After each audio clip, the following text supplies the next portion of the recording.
taking the baby steps. I'm sure it's now crawling. This is how the launch looks like. The concrete blocks on the bottom of the vessel will be removed. Then we shall replace with the launching balloons. The vessel will now remain suspended on the launching balloons. It will now be moving towards the lake. We have walkie-talkies that will be used by the team carrying out the launching operation. So communication will be constant.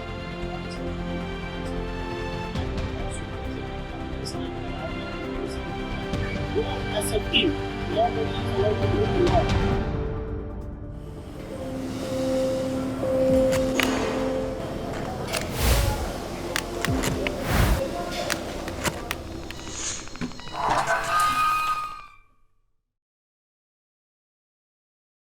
In 2016, Grindrod approached Infraco with what was a novel idea to build a ferry on Lake Victoria. First of its kind, it was to boost regional trade. Grindrod first got involved in the project where the environmental studies was being done in terms of what can be done in the Lake Victoria. We are the logistics partner in the EMT, and we are the operator of the vessel. And also we are responsible for making sure that there's cargo to be loaded on the vessel. the vessel is a roll-off vessel.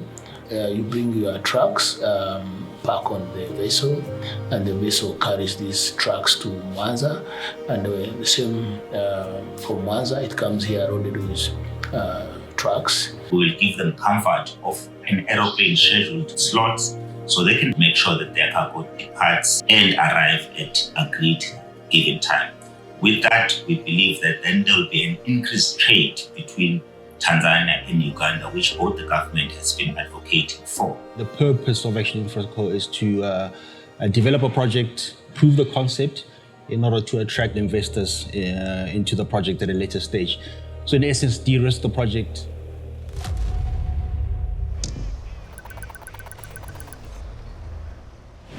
When we're done and finalized the paperwork and sort of the development process, we brought on SECO, a company that was operating out of Mombasa, Kenya, with what probably seems a crazy idea at the time, right? To set up a shipbuilding facility in Entebbe, which is also the first for Uganda. The gamut of the ship was not possible to be built in Mombasa and brought into Uganda. So we had to look for a specific infrastructure for building it in Uganda. This is a shipyard built with proper modern way of looking at building ships. So it will go a long way beyond this shipyard for the industry and for generations actually for shipbuilding and the maritime industry in Uganda. 1-0. Yes, thank you very much. Congratulations, SECO.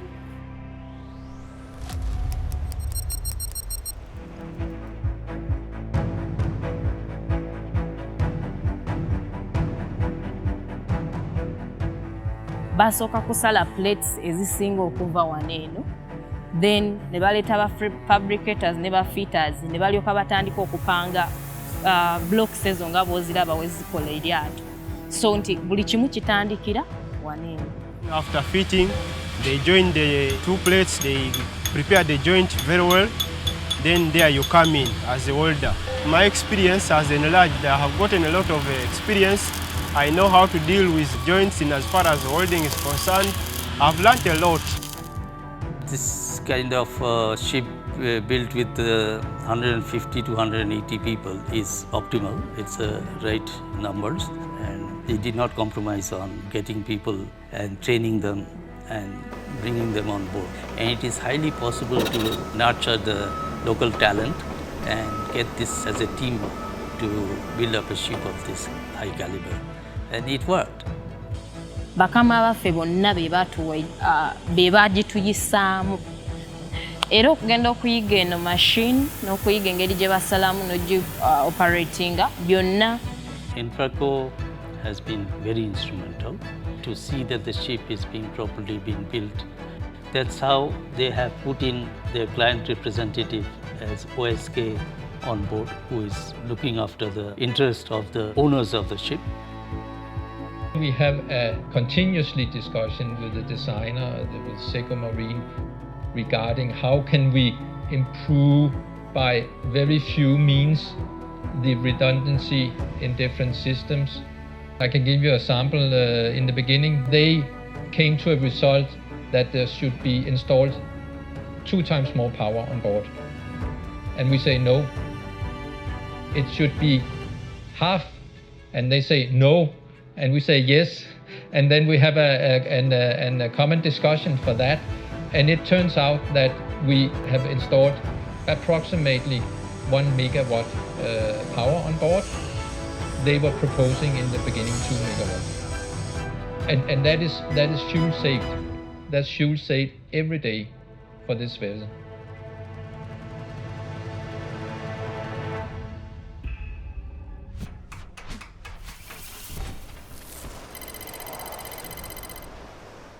The aim for this ship is to go for the highest standard, whatever it is applicable around the world. What is the difference between the vessels that we have in Lake Victoria and this vessel is essentially the BV certification. When we are procuring any items from abroad, every item is being inspected by Bureau Veritas surveyor at site in those factories, and whether it fits into the marine class. And these are very important part of this project, and this has created an atmosphere of a very high level of professionalism across the value chain. So if other vessels are being made in Uganda, they will take this as an example. Every single partner in this group is looking at the same goal, and it's very rare to see that. It's very rare to see that, but all of us are looking firstly for this vessel to be constructed with the right quality, using the right specifications. From a health and safety perspective, this project has been phenomenal. So as a value add from Infraco's side, #1 priority, and something we will not only look at during construction, but even beyond that. We've built a safety culture that is easy to implement. Kati kumacha always buli kumacha sawa 2 tutandika ne safety talk in that nti tuba twejjukanya ku biti byetekeddwa okukola before we start work. So we have what we call an annual training plan. So there are trainings that are carried out on a monthly basis.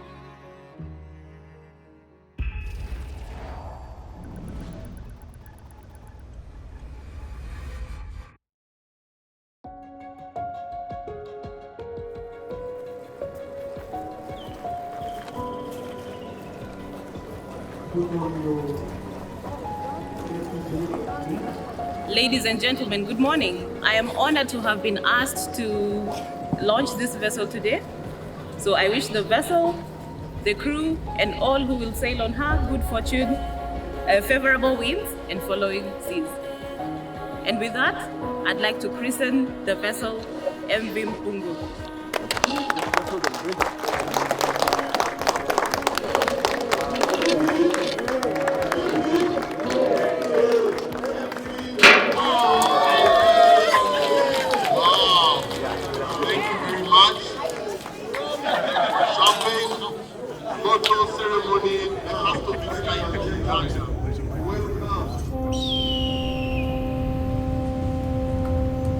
Feel free to clap and congratulate the project director, the technical team, for what they've been working on for all these years is able to go down into Lake Victoria. PIGG, Alpha Group, this is your baby. MPUNGU has put her foot in the water. Here we go. Keep clapping, we'll go faster. Let's clap here out of the water. This is Victory. The baby girl is in the water now.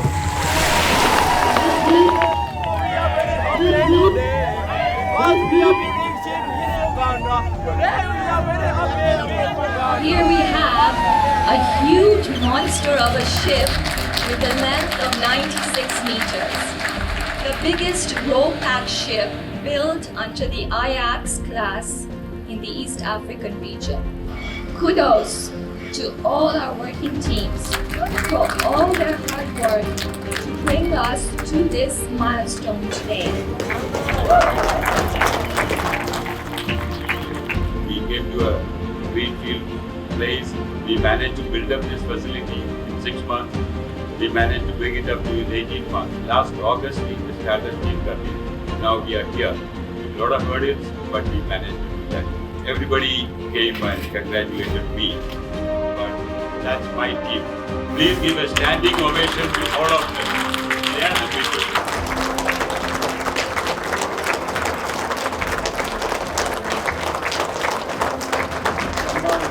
To recognize all of you and call you brothers and sisters and stakeholders in what we are doing today. We are beginning now. This lake will be full of vessels in the years to come. I declare MPUNGU officially launched for God and my country.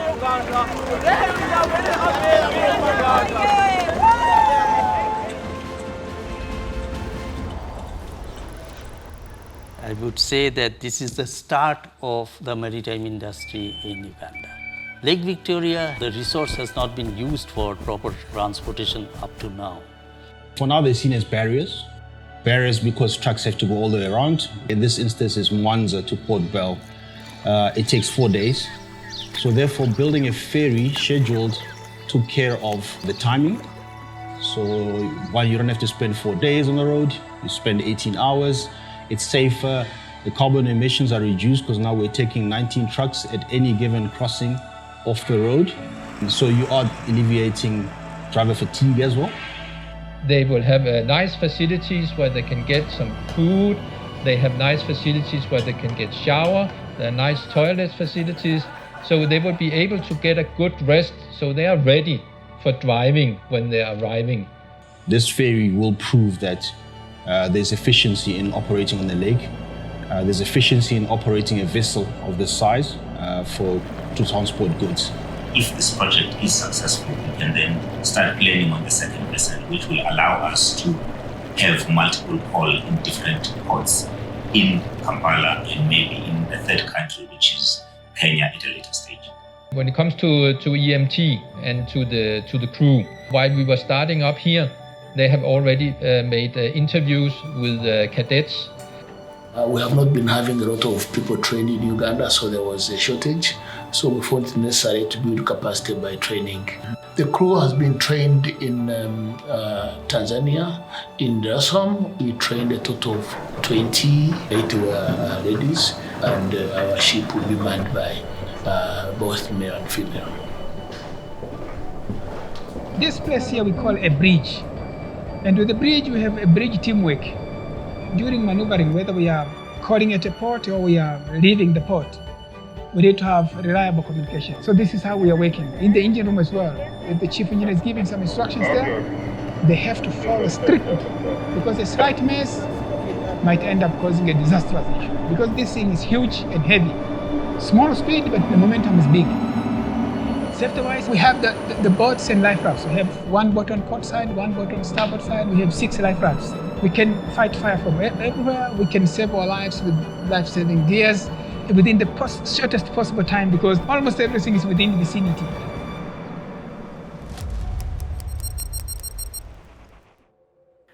Development of an infrastructure to employability, to increasing skills, and also finally to operate vessels for export. So the vision that we have for lake transportation spans beyond Lake Victoria. We are looking at projects where we can cross between point A and point B, between country to country, at a much shorter time, at a lesser cost, using the lake. So Lake Albert, we're looking at Lake Malawi. It's not only limited to East Africa, but in terms of going forward, this will be a catalyst for improving efficiency of transport across Africa. Almost my entire life, I never worked in the inland waters. I kept all my time at sea, so I was very eager to see what is happening in the lakes, because Lake Victoria is uniting us, East Africa. So it wouldn't be good for me to retire without touching my water.